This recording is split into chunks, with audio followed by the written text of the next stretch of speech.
Morning to everyone. Today we are going to learn about two different elements.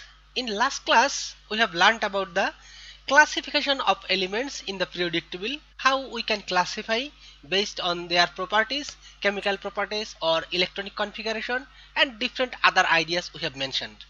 But today we will be learning about two different elements individually. Our target is to learn some semiconducting materials, and we are going to learn boron and silicon today.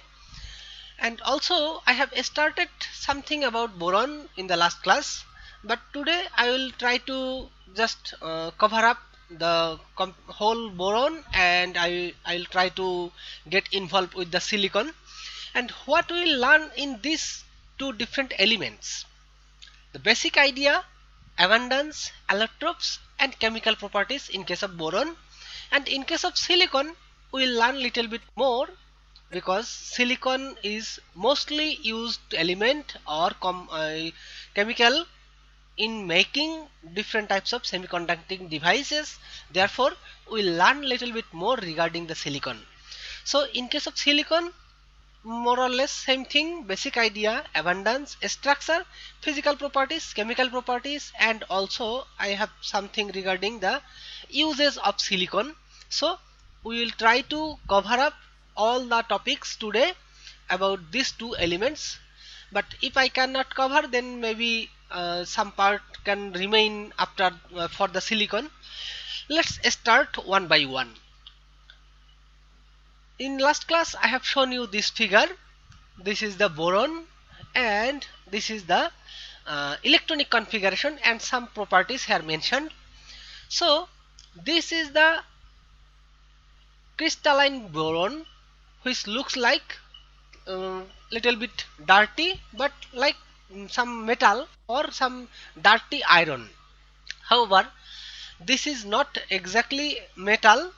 Even this is in the third period, or sorry, third group, or the group in the aluminium, or 13 group in the periodic table. Most modern periodic table we can consider this is in the 13th group, or uh, in the previous periodic table it is in group 3A.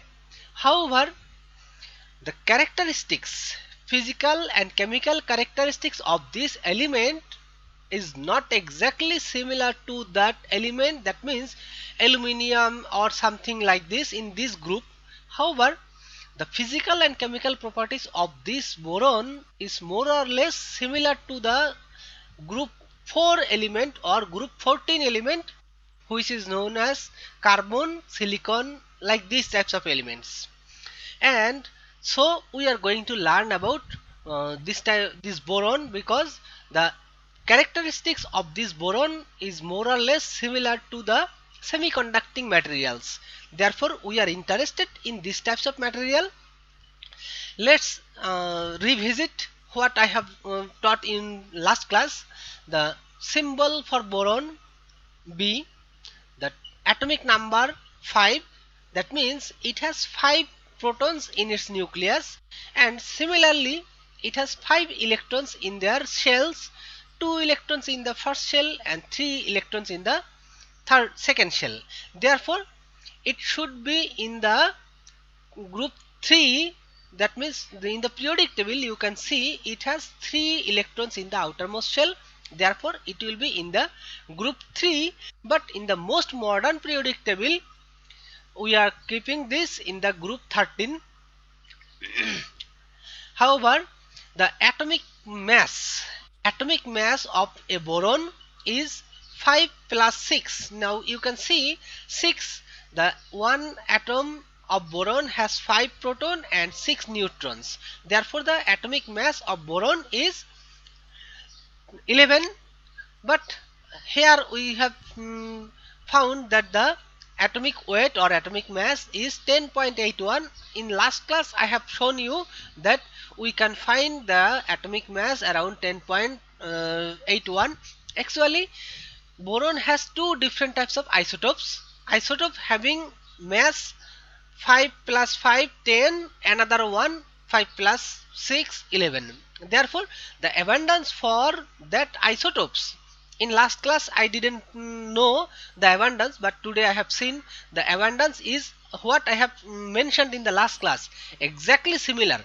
That is 81.1% something like percent for 11, and another one for 10, that is 19% something. So the abundance, I have calculated the molecular weight or atomic weight by multiplying the abundance with the atomic number. So the percentage or relative abundance also very important to calculate the atomic weight. So the at what I am going to tell you here, that boron has two different isotopes with the mass 10 and 11. 10 and 11. So overall we are getting the atomic weight 10.81. Then what are the atomic radius? Atomic radius, that means this is the nucleus and maximum how far the electrons are found, that is considered as the atomic radius. Sorry.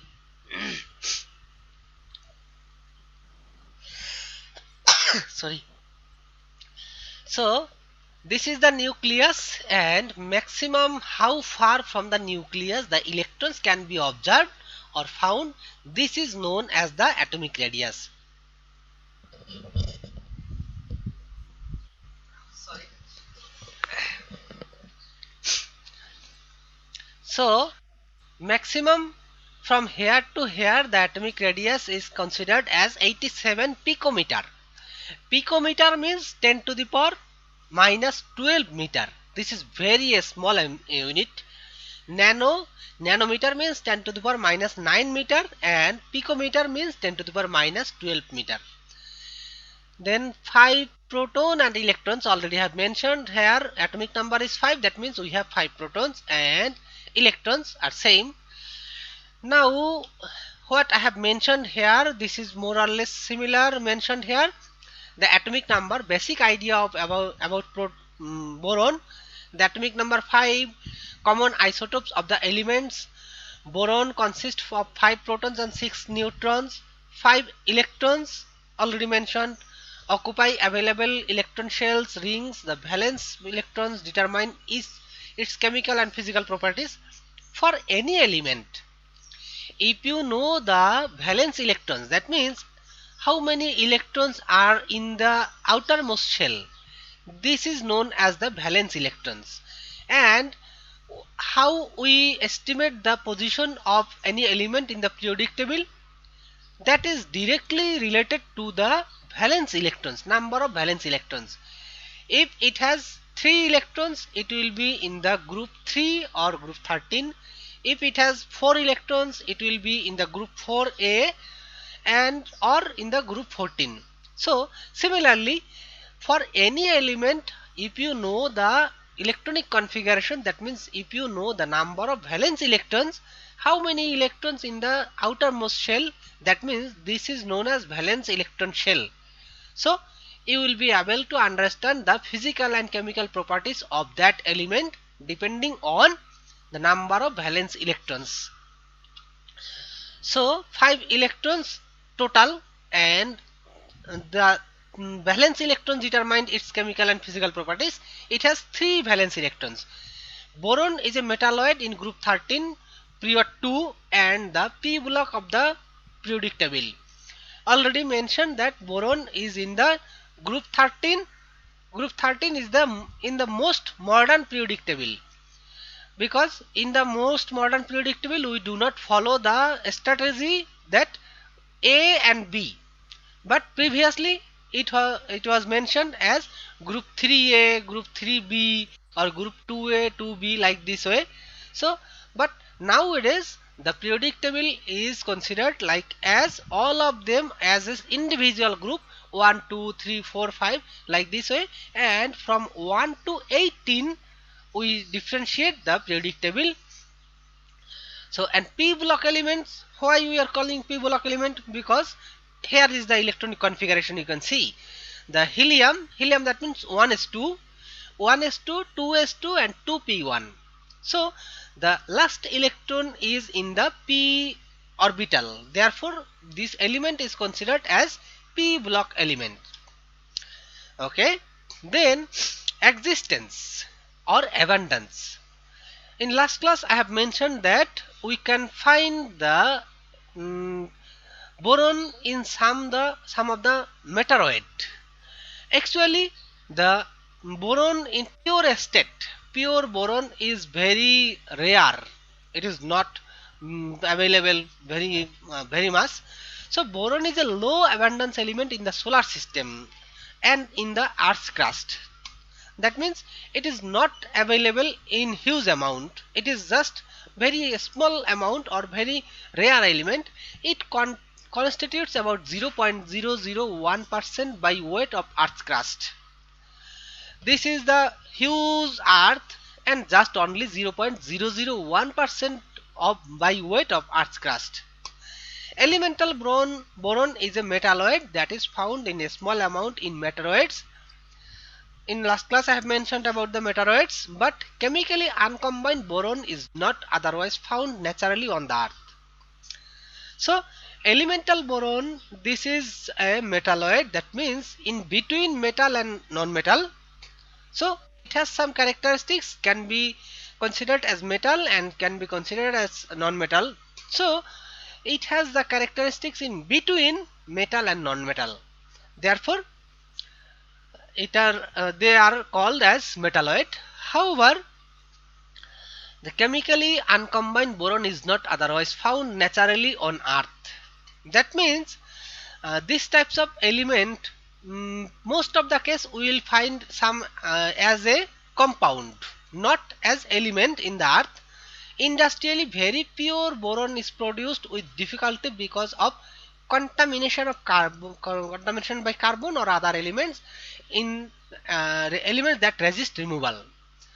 The chemical properties of boron, as already I have mentioned, that the chemical properties of boron is more or less similar to carbon or silicon, these types of element, because as already mentioned that boron is a metalloid, but other elements in the group 13, aluminium, this is a pure metal. So the metalloid is in between metal and non-metal, but aluminium or other elements in the group 3 or group 13 that are known as metal. So the characteristics of boron is more or less similar to silicon or carbon, like these elements. Therefore we consider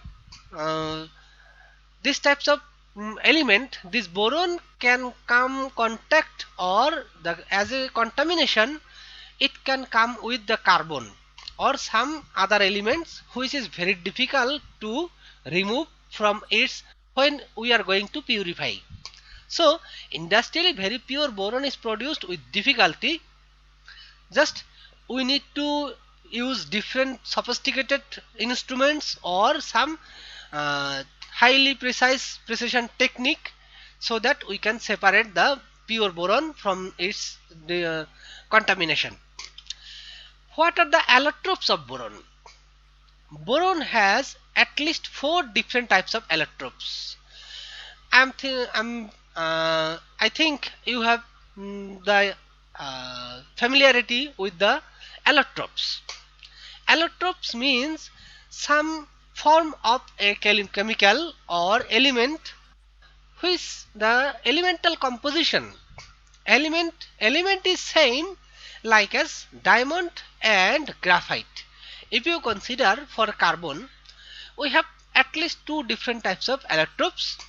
So diamond is a very hard metal, hard substance, non-metal, while graphite is very soft. We can use it to make our pencil or we can write on a piece of paper. But diamond is so hard and so high, with very high melting point and boiling point, that we can use this diamond to cut glass. However, using graphite, it is very difficult to write down on a piece of glass. However, using diamond, you can cut off a piece of glass. That is the difference.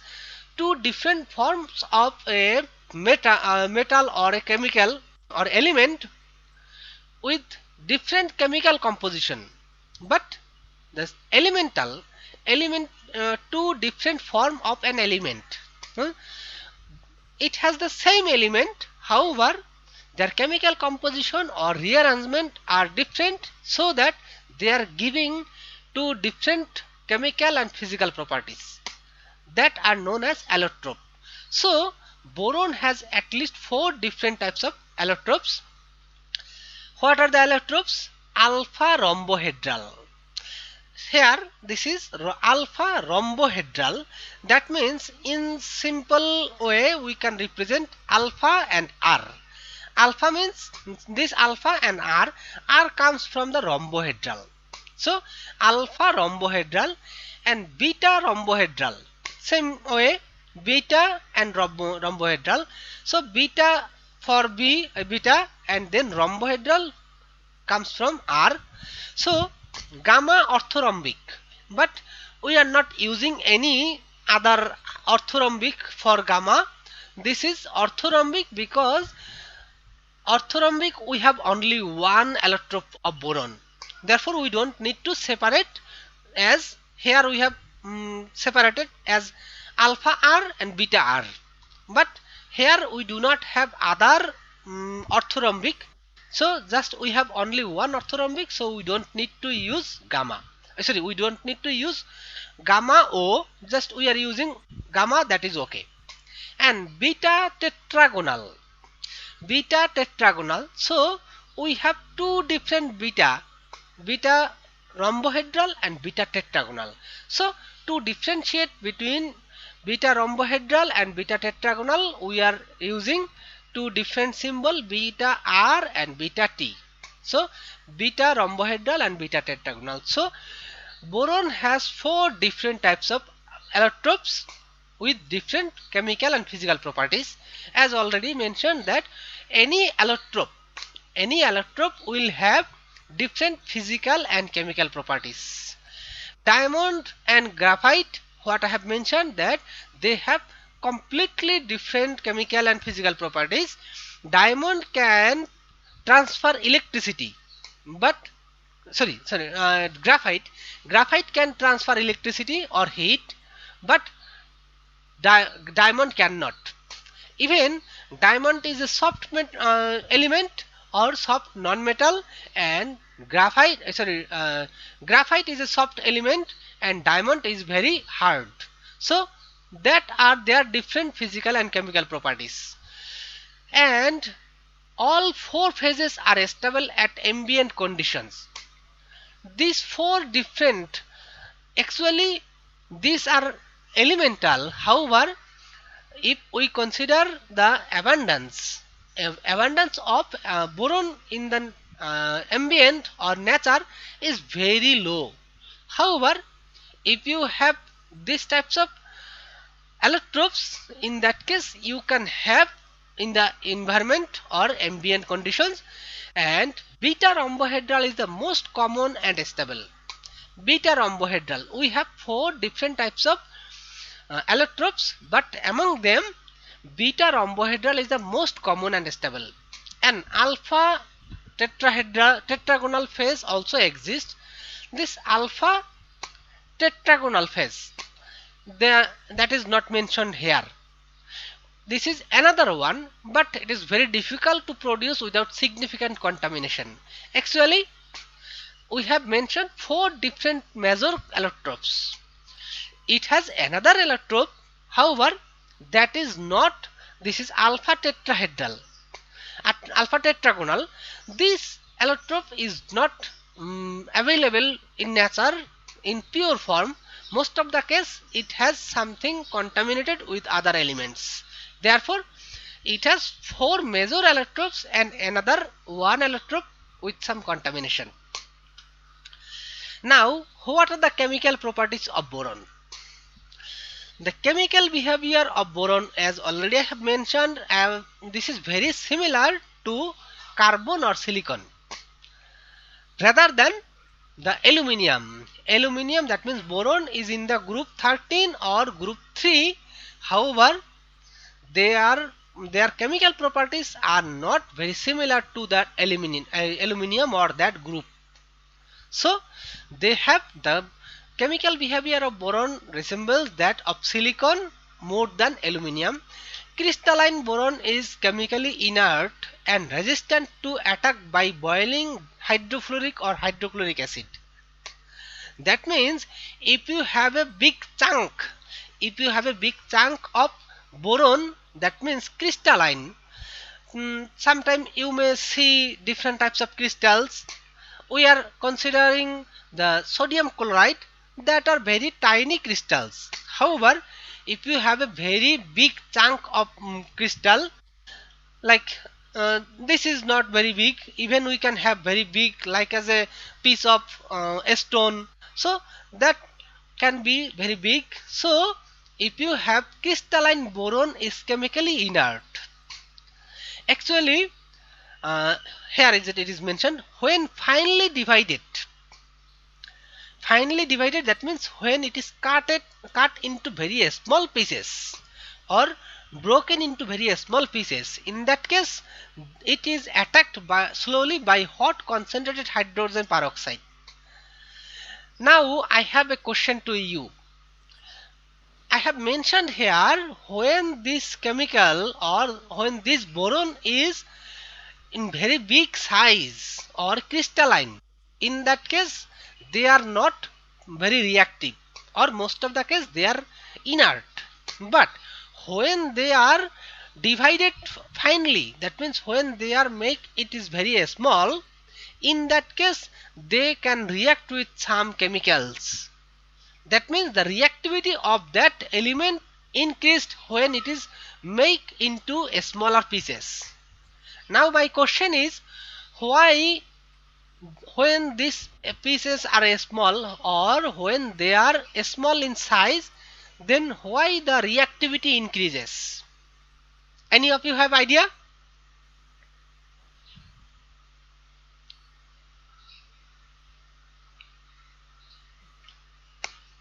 Anyone?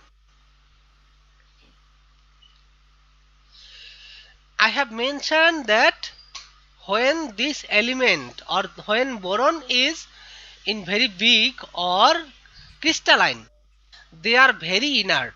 But when they are in a small size or finely divided very small, in that case they can react with some elements or compounds. That means the reactivity increases when they are divided into very small pieces. Why the reactivity increases when the size of the particle increase? Because they resemble silicon more than aluminum. No, that is the general idea, but both of them, aluminium and silicon, whatever I'm going to tell you, just I have mentioned that size.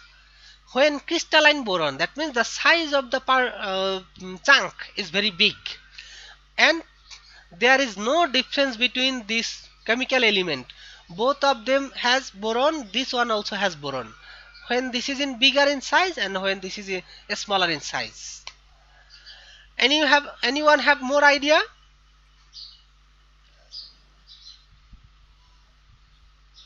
Okay, just let me tell you the active surface area. You may learn about this idea, active surface area. For any particle, if you have a very big chunk like as a football or even bigger, so in that case the surface area is just the area of the outside. But if you make a very small particle out of that bigger element or bigger like a football or even bigger, so you can have millions nanoparticle or particles.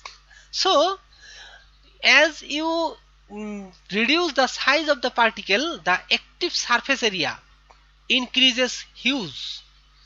That means in case of bigger particle or bigger crystal, just the outer surface is the active surface area. But when you cut into small pieces, in that case the active surface area of that particle increases huge amount. Therefore, as the active surface area of the smaller particle is very large, therefore it can have the ability to react with other chemicals very fast compared to the bigger one. That is the easiest term, active surface area. So remember, the smaller the particle size, the larger the active surface area. Therefore the active surface area means not the total surface area.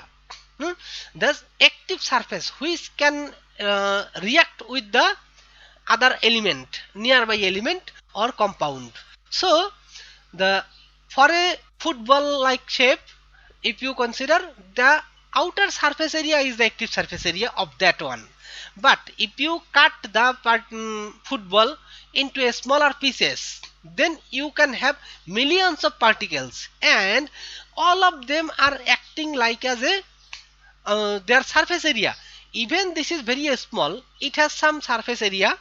So if you divide, then all the particle will react together. Therefore the reactivity of that particle is more compared to the bigger particle or bigger crystal. So when finely divided, it is attacked slowly by hot concentrated hydrogen peroxide, hot concentrated nitric acid, hot sulfuric acid, or hot mixture of sulfuric acid and chromic acid. So these are some reaction condition. Reaction condition, that means it is not reacting in the room temperature. That means this is very unreactive at room temperature, but at higher temperature, that means when they are finely divided and very hot, that means at very higher temperature they can react with some elements or compounds, hydrogen peroxide, concentrated nitric acid, sulfuric acid, or sulfuric acid and chromic acid mixture. So the reactivity of boron is at room temperature, this is very inert or non-reactive, and in the crystalline phase, that means bigger chunk or bigger particle size, they are non-reactive, and when they are finely divided and if it is hot, then it can react with some other elements. The rate of oxidation of boron depends on the crystallinity, particle size, purity and temperature. Here the rate of oxidation, that means reactivity with the oxygen, how fast it will react, it will depend on crystallinity. If it is crystal, that means very big size, that will not react very often. Particle size, that means very small, if they are very small, then they can react. Purity and temperature, if they are very pure, in that case they can have some more reactivity, but in some other cases it can have less reactivity. However, it will depend on how pure or not, and also temperature. At room temperature it is not reacting at all. Therefore it depends on crystallinity, particle size, purity and temperature.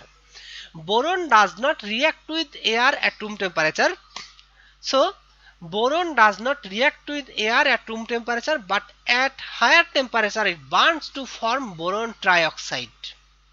So at room temperature it is not reacting, however, but at higher temperature it burns to form boron trioxide. This is the boron and oxygen, it is reacting, that means combustion reaction, and it is giving the boron trioxide, B2O3. Boron undergoes halogenation to give trihalides. That means boron has the valency 3, because in the previously we have mentioned that it has 3 electrons in its outermost shell. But one very unexpected thing, for every chemical it has some tendency to form the outermost shell fill up octet. That means octet rule, it follows the octet rule. But in this case, boron is, most of the case boron do not follow the octet rule. Here you can see boron reacting with oxygen or boron reacting with bromine. In that case, they are forming a covalent bond. So boron has 3 electrons in outermost shell and bromine has 7 electrons in the outermost shell. So one bromine can share 1 electron to boron. So one boron can share 3 electrons with other elements, maximum 3 electrons. So when the boron tribromide is forming, what happens? When one boron is combining with 3 bromine, it can have 3 electrons to share. However, they cannot fulfill, this boron cannot fulfill 8 electrons in outermost shell. It has 6 electrons when it is forming boron tribromide or boron trifluoride, whatever. That means the boron trihydride or tribromide or trihalide, any types of compound, most of the case boron do not follow the trend of making 8 electrons in the outermost shell. Therefore, this do not follow the octet rule. Most of the case, we always try to use this word. Most of the case elements, when they combine to any other element, they follow the octet rule and they try to fill the outermost shell with 8 electrons by gaining or losing or by sharing electrons with other elements or radicals. But boron do not follow the octet rule. Therefore, boron, not always, but most of the case boron do not follow the octet rule. It can have maximum 6 electrons in the outermost shell after sharing 3 electrons with this bromine. Or even here boron trioxide, if you consider boron trioxide, in this case if you consider the electronic configuration, one oxygen can share 2 electron, so it can share 3 electrons, sorry, one oxygen can share 2 electrons, so 3 oxygen, 3 into 2, 6 electrons, and we have 2 boron. So 2 boron can share 6 electrons, so average they are getting 3 electrons per boron. So the electronic configuration of boron becomes just 6 electrons in the outermost shell in case of boron trioxide. So here also the octet rule is not followed. The trichloride in practice is usually made from the oxide. Actually, this halide, boron tribromide, this tribromide you can form, but trichloride, trihalide we can form tribromide. But if we want to prepare or synthesis trichloride, in that case you need to think about preparation from some oxide. You cannot prepare like this way, boron and bromine. So the reactivity, the chlorine, reactivity of chlorine is not very high with the bromine. Therefore, when we want to prepare trichloride, in that case we need to prepare from oxide, these types of chemicals, these types of compound. So reacting with chlorine or some other chemicals, we can form the trichloride.